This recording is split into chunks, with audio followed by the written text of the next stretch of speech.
topics and opinions expressed on the following show are solely those of the hosts and their guests and not those of W4WN Radio, its employees, or affiliates. We make no recommendations or endorsements for radio show programs, services, or products mentioned on air or on our web. No liability, explicit or implied, shall be extended to W4WN Radio, its employees, or affiliates. Any questions or comments should be directed to those show hosts. Thank you for choosing W4WN Radio. This is Beyond Confidence with your host, Divya Parekh. Do you want to live a more fulfilling life?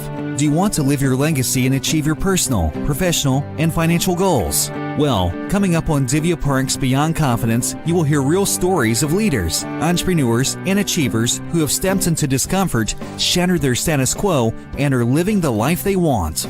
You will learn how relationships are the key to achieving your aspirations and financial goals. Moving your career or business forward does not have to happen at the expense of your personal or family life, or vice versa. Learn more at www.divyaparekh.com, and you can connect with Divya at contact@divyaparekh.com. This is Beyond Confidence, and now here's your host, Divya Parekh.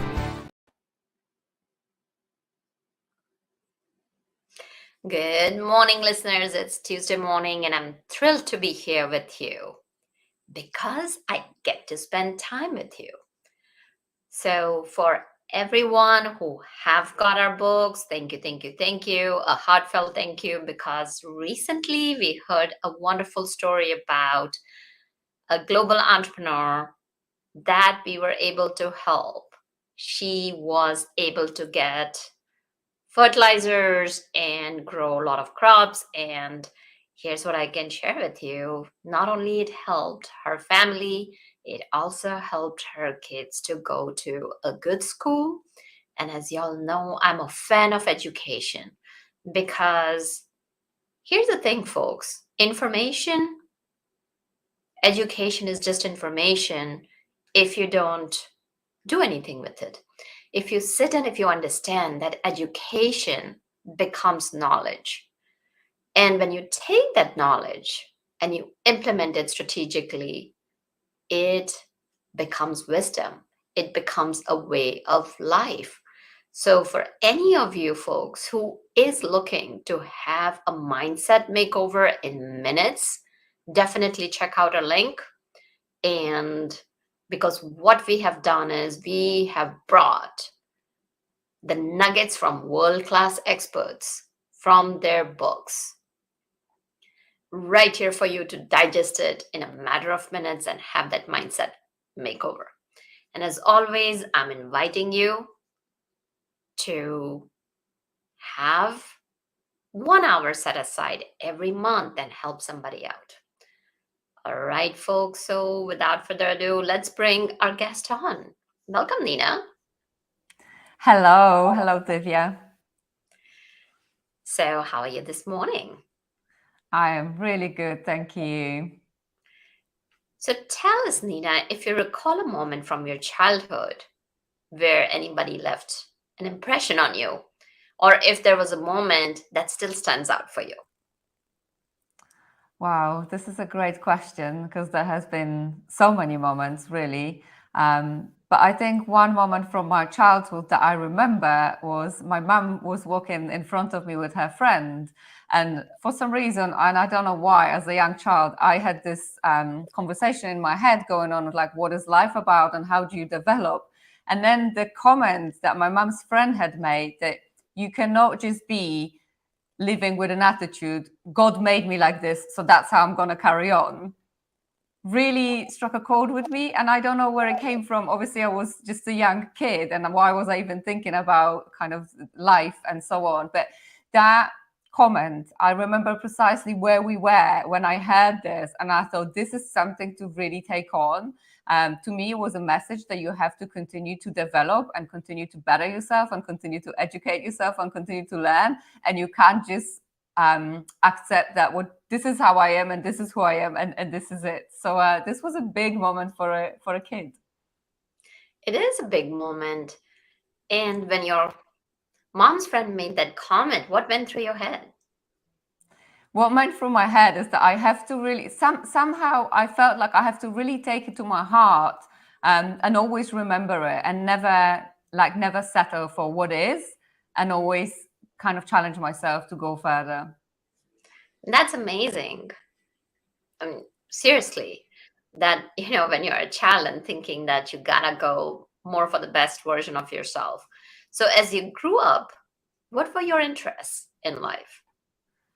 My interests have always been actually reading books. I always think that I was quite a boring child, but I used to go. I used to go on a bike and cycling, but I used to spend quite a lot of time actually making gifts for others and trying to make others happy, and reading books and exploring, like going to the forest and seeing what I can find, and what kind of footprints or paw prints I can find from different animals and so on. So really quite connected to nature, I guess, and always quite an explorer. Oh, wonderful.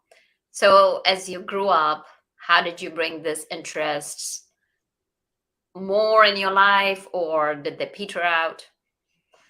I brought it more into my life. So the older I go, I mean, me and my couple of friends were literally in the library every day. People were laughing at us because we were just reading, we were swallowing books. So I continue to read a lot more.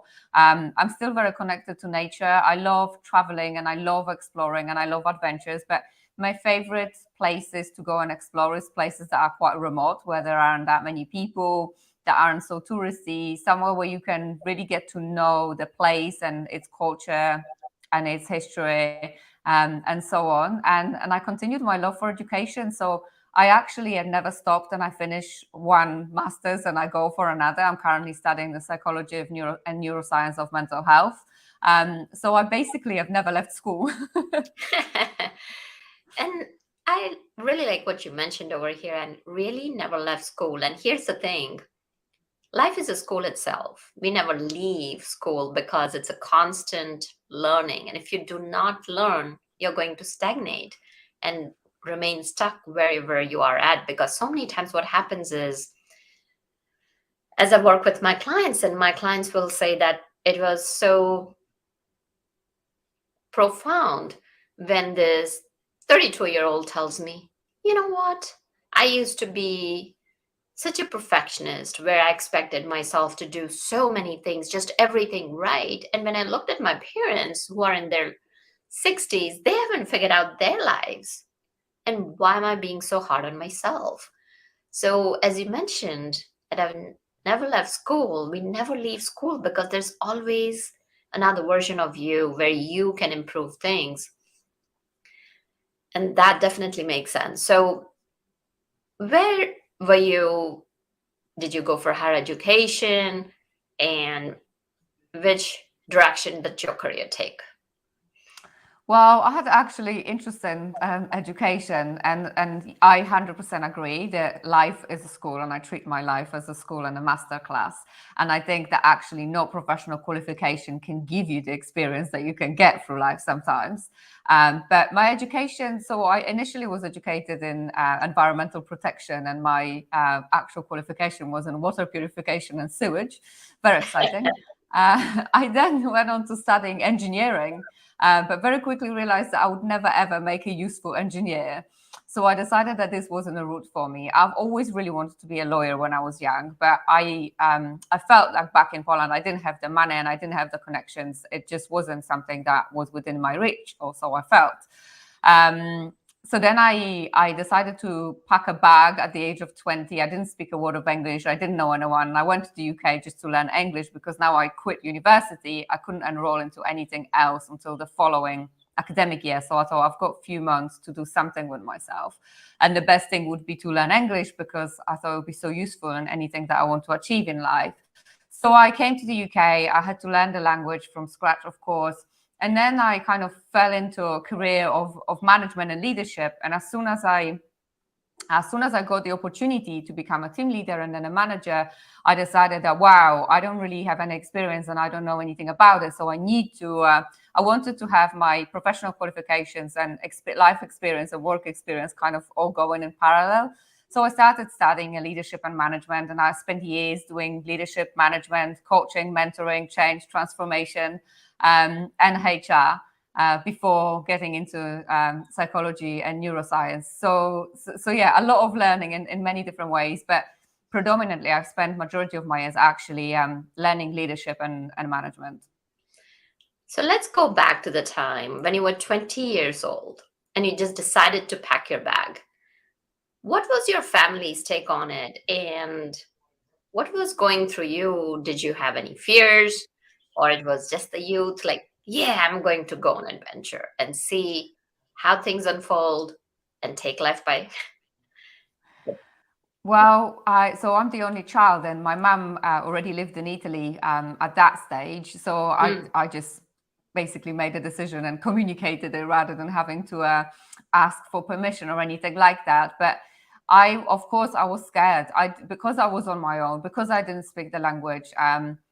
I didn't know how it's going to work out, but I thought, well, if it doesn't, then I can always go back, right? I know I can go back to Poland and I can figure out something else, but I need to give it a go. And the first few months, like, I'm not going to lie, it was horrendous. It was awful. Like, I was crying every day and I was telling my mom, I don't know if I can do this. And she would tell me, why don't you just go back home and, send you some money. And I was so determined. I was like, no, I am 20 years old. I need to take responsibility for myself and I need to take the lessons that life is trying to teach me here. And I will learn more. So my determination and kind of grit had kept me in the UK for, in the end, 18 years rather than the few months that I initially planned. Oh, that's fascinating. And so many times what happens is people are risk averse. And now let's say somebody's thinking to make a change or take that leap. What would you tell them based on your experience? Because if you had not gone to UK, your life's trajectory would have been so much different. Yeah, I think risk is an interesting conversation, really, because so many people are risk averse. But really, there are so very few decisions in life that are irreversible. If you want to try something, just try it. Even if it doesn't work out how you want it to work out, you always learn something and it will always add value to your life. And I think even if you decide to do something and it is great, but it isn't quite what you thought it will be, or not, sometimes we think we want to be somewhere and then we get there and we're like, actually, this isn't what we expected. You can always go back to where you were. Like, if you created an experience, or, when people want to transition careers and they tell me, oh, I'm afraid because what if? I'm like, well, you already had one career, or you know how to go and get a job. You know how to be a great employee. Like, if you want to try something else, even if you decide in the end that, after a while, this isn't it, you know how to go and get a job. You know how to have a career. You've already created it once. Like, you can do it again. So because there are so very few decisions that are irreversible or set in stone, I think just go and explore, because the learning that you're going to get from it, regardless of the outcome, is going to be invaluable. And you're going to learn skills and abilities that you won't be able to learn through qualifications or reading books. I can read a book on how to be a pilot, but that does not mean I can go in a plane and be a pilot, or at least I wouldn't want to fly with myself, let alone fly anyone else. So for a lot of things, I think you just have to go with it. And I think that also, like, that leads to self-trust, because you, like, looking back at where I was and who I am now, I have so much self-trust that even if I know that there's so many unknowns, I trust that I will be able to either have the resources within me, or that I will be able to find the resources that I need to do whatever I need to do. And that leads to confidence as well. Mm-hmm. Now, some really great nuggets over there, Nina. So also, let's revisit. You talked about leadership and management. So did you go back to the corporate world where you stayed on before moving into leadership coaching?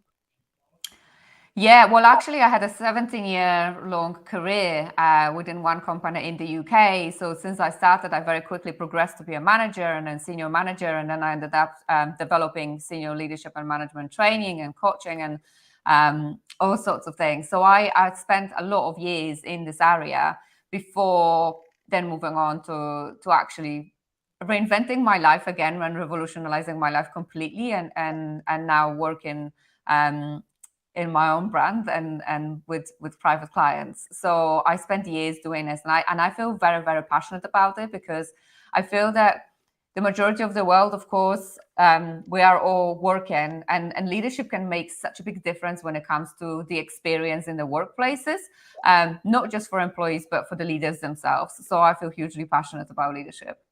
Mm-hmm. So let's look at it from two different perspectives.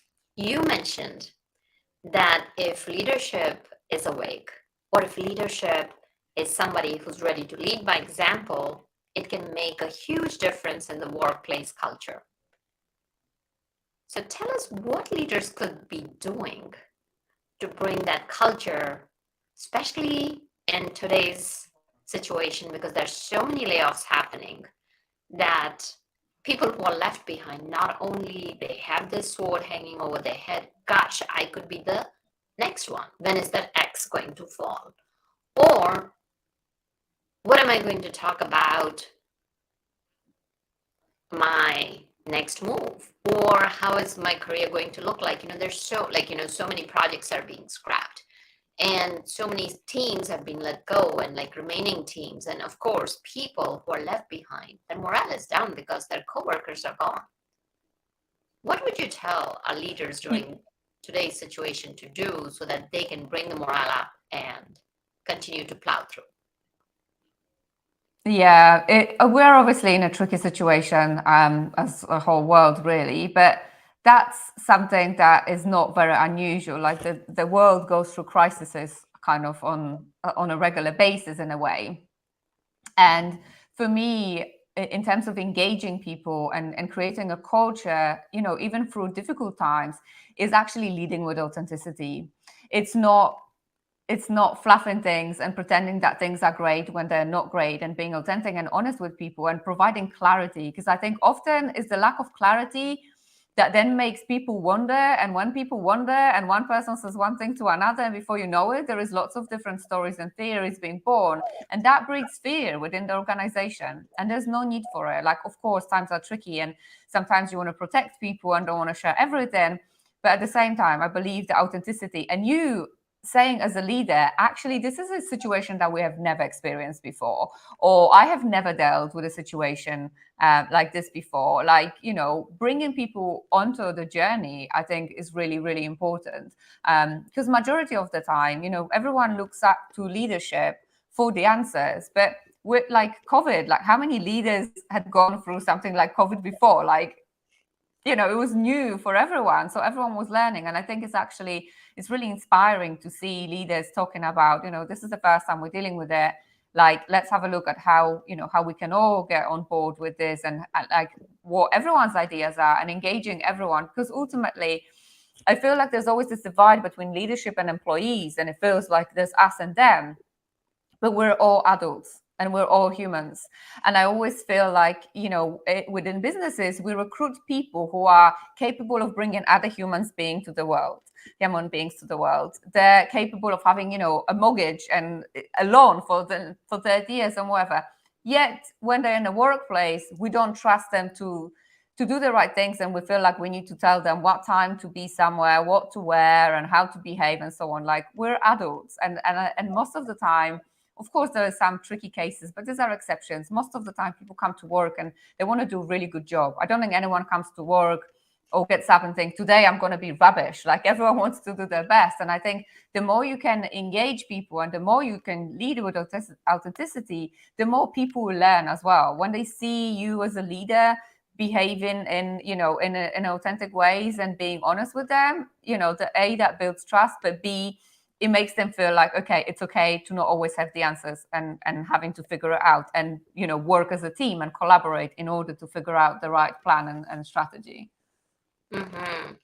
No, absolutely. That makes perfect sense, because when the leaders break that wall between themselves and their reports or employees, because as you mentioned, during pandemic, they did not have that experience either. So when you're vulnerable, and when you share, you're bringing yourself to a place where you're a human being who can make mistakes, and then people are definitely open to authenticity. And one of the things that has also led it during the pandemic is creating policies and even getting your employees prepped for crisis management. That, hey, if something like this happens, what can we do? Even like sitting down and bringing the employees within and asking them for resolutions, because so many times what happens is that, leaders may be doing it alone, but as you mentioned, working as a team, that is so powerful, because your employees are living their day-to-day lives on a daily basis. You may think that you understand them, but you may not fully understand. So if you pull them in and make them part of the solution, the results can be so, so different. So as you continued your journey, Nina, what came next? Well, so when I arrived to the UK, I obviously learned the language. I had an incredible career. In the meantime, I got married. I have two incredible mischievous Dalmatians called Nala and Nikki. So I had the house, the career, the studies, and just the kind of what we perceive as society's successful life. And then that life fell apart, ironically and spectacularly, just after midnight on New Year's Eve, 2021, 2022. So I thought, okay, I have no idea how am I going to get out of this. But when people were telling me, well, this will be a new chapter, it's going to take you 2 or 3 years to get over it, I thought, no, this is an opportunity to write a new book. I want to write a new book, and I will not take 2 or 3 years. I don't know how, but I'll find a way to make sure that I can create something completely different and revolutionize my life again in a much shorter time. So I basically walked away from everything, and I sold, gave away, and donated everything that I had. I packed one suitcase. Again, just like I came to the UK with one suitcase, I packed one suitcase. That was my whole 18 years packed into it. Everything else was gone. I took my 2 doggies and a one-way ticket to Canada, and off I went to create a brand new life. And from that, I started my business, the Midlife Revolution. I took some time out to clear my head, to work out what I wanted, and to figure out that obviously I was on a mission to fulfill the company's mission, the company I was working for, which was incredible, and I had an amazing career with them.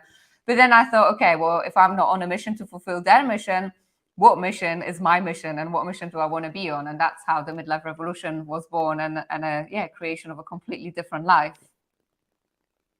So you mentioned that you took your one-way ticket. How did that work out with your family, with your spouse and kids? Well, we didn't have kids, and actually part of my life falling apart was getting divorced through what I found out. Sorry, I thought you mentioned. My apologies. No, it's okay. So there was no really family to worry about other than making sure that the dogs are okay, and we're having a great time. Oh, my apologies, my sincere apologies, Nina. And okay. Wow, so, and what was going through your mind at that time? Because it's a tough situation to be in. It was a tough situation to be in, but what was going through my mind was that actually, our life here is such a brief sparkle, and I thought this is an opportunity for me to create another version of me, create another life that I haven't experienced yet. And again, going back to what I mentioned before, I thought, well, if this doesn't work out, and I didn't really know what I wanted, I thought I just wanted a blank page to start with and see what happens, and kind of allow the space to create something new. Because I feel that if we fill our lives with constantly doing the same things, then you don't allow space for anything new to come in, because you don't have time, because we get busy. So I thought, I'm going to open up my whole time and see what emerges, and a completely different life emerged, which has been amazing. But what was going through my mind, of course, is practicalities of like, how am I going to drive on the other side of the road? Like, my mind would drive me crazy, be like, how will you do this? So this is like, I had to really manage my mind in terms of the fear that it was feeding me in. Of course, I had thoughts like, what if this doesn't work out? What are you going to do? But it is about really managing your thoughts, and creating that trust and relationship with your own mind to be like, okay, well, thanks for the warning. I know you're trying to keep me safe, but actually I choose to still do this. Otherwise I will be stuck in the same place. So things were going through my mind. Again, what I mentioned, well, if this doesn't work out, I know how to go and get a job. I can always come back to the UK. And of course, I no longer had property. I no longer had marriage, and I no longer had the career. or anything else. But I thought, well, if I did it once, I can do it again. But this time I wanted it to be more intentional than when I came to the UK as a 20-year-old who was just like, okay, I just want to learn. Yeah, I really like that.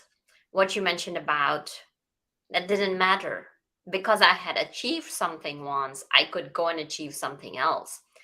So, what I'm hearing is that it's critical not to have the eye on the prize or about the goal that you may have achieved or trying to achieve. It's about becoming the person who can achieve any goal. Because if you have that resiliency and adaptive mindset that's ready to grow and take risks, you can achieve goals. Absolutely. And I talk about becoming so much because for me, this is key. And very often when we talk about becoming, people create that kind of future version of who they want to be or the career they want to have and so on. And they create separation because it's always in the future. It's never here. I always have to do something to get there. And that is true. But you don't suddenly wake up one day and be like, I'm a different version of me today. You have to become it. And in order to become it, for me, it is about creating like what's the end goal, where do you want to go, what's your destination, the anchor, that's a one thing. But then who do you need to be in order to create the outcome that you want to create? And then in order to become the person you need to be in order to create the outcome that you want, rather than waiting for some miracle overnight when you wake up and you're like, hey, I'm this person now. It's every day from the minute you create the person that you know you want to become. Every day you practice becoming this person. So rather than making decisions based on who I am today, I think, okay, well, if I want to be this in 5 or 10 years' time, what sort of decision would I make from that position? Who am I going to be there? And like, how would I behave? And what actions would I take? And that's how you become. Every day you go to your future and you think, you know, what would they think? What would they do? How would they behave? And then before you know it, you are it and you have become. But to me also, becoming is a lot about not so much becoming someone else because there's something wrong with you or you lack something or you're not good enough. For me, it's the opposite. For me, it's removing all the kind of conditioning that we've put on ourselves and the expectations of what we should or who we should be or who we should, you know, what we should do and what we should have. Is removing all of that and going back to the, you know, the heart center and be like, what does success mean to me? Like, what's my definition of success? What's my definition of happiness? Creating all of this and then becoming the person you need to become by removing the kind of pressure and expectations, sometimes real, sometimes perceived, because I feel that sometimes we feel like we are expected to be, do, or have certain things by maybe society or parents or teachers. But that's just in our heads. It's not actually true a lot of the times. But removing all of that and just really going within to find out what is it that matters to you and who do you want to become and why. Some really wise learnings over there, Nina. So let me ask you this. A lot of people, so actually, if we go and take a look at stats, 92% of people fail when they have set their New Year's resolution. Only 8% of people are able to achieve the New Year's resolution. So if you were to take your learnings and distill it down to maybe 3 or 4 key steps, and maybe some of them you've already mentioned, what would those be so that people can revolutionize the new year and achieve their New Year's resolutions? I think the biggest thing with New Year's resolutions is what we talked about in terms of becoming, right? You decide that you suddenly want to, I don't know, get fitter or learn a language or do something new. But your mind and body are conditioned to think certain things, to believe in certain things. And these are the conditionings that we've put in over the years. So when you suddenly decide, you know, if you have been eating, let's say, lots of cake throughout the past 10 years, and suddenly you're like, from January the 1st, I'm not going to eat more, like so much cake. Like the willpower and the enthusiasm that you have at the start only lasts for so long. But in the meantime, obviously your mind and your body are conditioned to have that cake. So your mind is used to thinking about cake every day because that's what it was doing for the past however many years. And of course, if your mind is thinking about the cake, then you feel the hunger because your body gets hungry for it and you're probably addicted to sugar as well. So all of that doesn't go away with you setting the goal of eating less cake. And I'm using cake because I'm also eating less cake now. But it could be it could be anything. So your mind and body are conditioned and addicted to certain thoughts and behaviors and how we are. So in order for you to change or transform, you really need to start with the mindset. You really need to assess what's going on in there and then change it, because otherwise, when the willpower goes, the enthusiasm goes, your mind and body will drag you back to right where you were, prior to January. And that's why New Year's resolutions don't really work, because you haven't changed who you are in order to be who you need to be to achieve the goal that you want to achieve. So for me, the first bit is obviously the mindset, and I like to call it mindscaping, because you have to see what weeds you have been cultivating over the years, what kind of thoughts and beliefs that are not helpful, that will get in the way of you achieving your New Year's resolution. So being aware of this gives you then the power to change this and plant new seeds. So plant thoughts and beliefs that will help you to achieve your success. And beliefs are nothing more than a thought that you thought enough times. And often people take it as my belief is true and it's right. And it's not. It's just a thought that you thought enough times for it to become a belief. So if you have got beliefs that are not useful, you can change them to something that will support your goal rather than be against your goal. The other thing for me is that clarity on like, what is the destination of travel? Like, where do you want to go and what you're aiming for?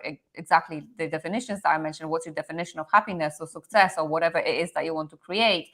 And that really needs to be something that matters to you, not what you think society expects or not what you think your mother expects, or your husband or wife or partner.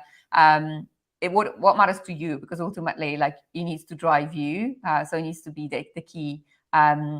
And it comes from you rather than anyone else. And once you know that, then you need to establish, okay, who do I need to become in order to achieve this goal? And then you create that kind of, I called myself Nina Volume 3 when I was becoming who I am today.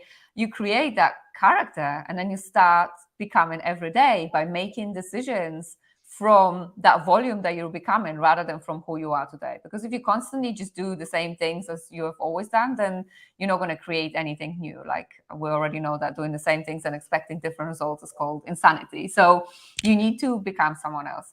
But the other thing for me is you do need to get out of your comfort zone. You need to try different things. There is no growth within comfort zone. Like, it's comfortable, but that's where dreams go to die.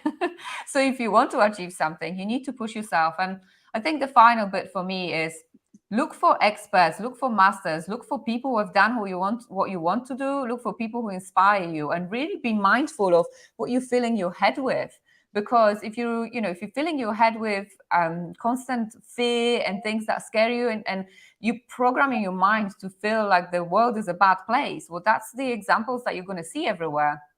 But if you want to achieve something big and positive, look for the positive examples. Look for the people that have done it. Go and hire that coach. Like, I've always worked with coaches, mentors, therapists, academics, like literally anyone who, whenever I want to achieve something, I know I can learn things myself, but I know it's going to take me longer. And I know I'm going to make mistakes that I don't need to make. And it's inspiring to learn from someone who, has done what you want to do, or who is helping people to achieve what you want to achieve. And I think it's so wonderful to be able to learn from a diverse group of people. I mean, I learn from so many different people that are so different that sometimes my friends are like, how do you do this? Because like, these people are completely opposite. But this is, to me, what's fascinating, because that's what then gets you to think, what do I really think? And what are my thoughts and beliefs and so on, and how am I shaping to be? So I think never ever underestimate the help of experts. Mm-hmm. Absolutely. Have somebody by your side who has walked the road before, because that's going to cut short the time you would spend yourself making mistakes and learning by trials and errors versus learning from somebody else's trials and errors. So tell us more about the midlife crisis and revolution that you have talked about. Yeah, well, this is interesting because actually the midlife revolution came from me revolutionizing my life completely last year. And I was laughing that my case looks like a stereotypical midlife crisis case where she packed one bag, took the dogs, and off she went with a one-way ticket. But actually, it was a midlife revolution. And I'm passionate about it because midlife crisis is perceived as something so negative. Where in actual fact, I think it's natural and very human for us to at some point wake up and be like, what am I doing? Is there more? What's my mission? Because when we're young, we get into the careers with great enthusiasm. Obviously, sometimes you go into, some people know from a young age who they want to be, and they go into that career, but majority of people don't. So we fall into different things, just like I fell into management and leadership. And I've loved it and it's my passion. But there is a point in life for a lot of people where the years become very similar, where it's just like work, eat, sleep, repeat, the same birthdays, Christmases, other celebrations, and so on. And it's like, oh, was it last year or 2 years ago? And we get so busy that we can't even remember what we had for breakfast yesterday, if we had time for breakfast. And then at some point, people go, is this it for the rest of my life? Is this it, or is there more? I was speaking to someone not that long ago, and she was saying, I had the house, the family, the job, but I was on the same motorway with my husband every day, and I asked myself, is this it? The house, the children, and the job? Like, what else is there? Like, this is like, there must be something else. So I think because when we're young, we are going for experiences we haven't experienced yet. So it's new, it's exciting. But then we get to midlife and it's like, well, I've already experienced a lot of things. So what else is out there? And if we're not careful, that's what leads to midlife crisis, because you're searching for something that's actually within, but we don't often look within. It's often people go to, I need that car, or I need the house, or I need the new career. Sometimes people go and get involved in behaviors that they wouldn't otherwise get involved in, like having affairs and so on, because they're searching for something that will bring that different experience and more meaning. Or in actual fact, you need to look within. So there is no need for me, crisis in itself as a word is a very negative word, right? So is it really a midlife crisis, or it's basically a period of time where you reflect and think, what else do I want for the rest of my life? And who do I want to be? Who do I want to become? Like, what matters to me? And it's just a period of reevaluation and saying, is this the experience that I'm creating for myself? Is it the experience that I want? Or actually, do I want to create something else? And if so, let's go for it. Yeah, definitely. Let's go for it. And listeners, if you're thinking of making a change, you got this. I believe in you. And very profound. Let's go for it. So Nina, tell us where people can connect with you. How can they reach out to you? Of course. So people can connect with me via my website. So it's just www.themidliferevolution.com. People can email me on nina@themidliferevolution.com. I'm also on Instagram under Nina_the_midlife_revolution. And I'm also on Facebook and LinkedIn under NINASZEWCZAK. I know it's not the easiest surname to say. And yeah, so I'm all over social media and people can reach out directly to me. And I've also got some free ebooks to download if people wanted to check out my website and connect that way. And I'm always happy to answer any questions or, share my story or do whatever helps, because I really believe that what really makes our lives amazing is being able to help each other. Like, we're not islands, and being able to help each other as humans and building communities is super important. We are not islands. Absolutely. I could not agree more. So if you were to leave with our audience with 3 actionable items that they could just go and do it straight, what would those be? First action would be just take a second to think, like, reflect on how are you feeling right now, and how much time are you spending feeling happy against how much time you're feeling angry or frustrated and so on. Just do a little bit of an assessment of how you're feeling. And then decide whether this is how you want to spend the rest of your life. And if not, if you want to create more bliss, more happiness, more joy, then crack on with it.